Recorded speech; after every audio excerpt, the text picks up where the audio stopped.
ลาวสร้างสาพัฒนาทุกเขาลาวตัวหน้าซื้อกุลายิ่งนี้ไต้ห่มรุ้งปฏิวัติเสียลาวเข้มแข็งลาวดีใจของเราไต้ห่มรุ้งปฏิวัติเสียลาวเข้มแข็งลาวดีใจยิ่งใหญ่ชีวิตใหม่เขาได้คืนมาย้อนพวงภาษาห่วงใจสามัคคี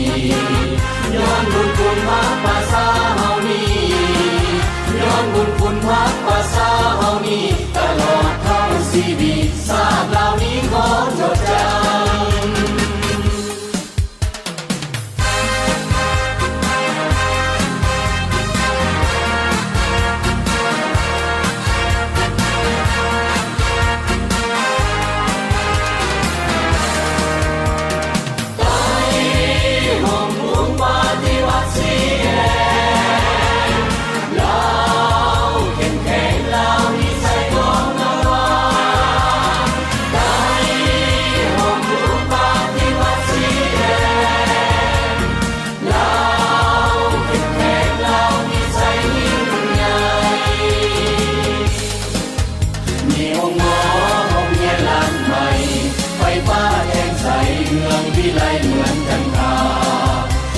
วันลาวสร้างสาพัฒนา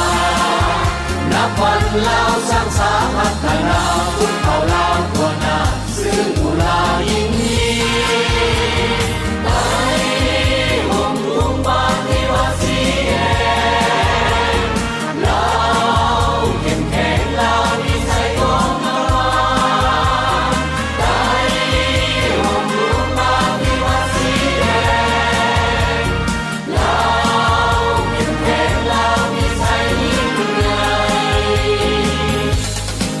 ชีวิตใหม่เขาได้คืนมาย้อนพวงภาษา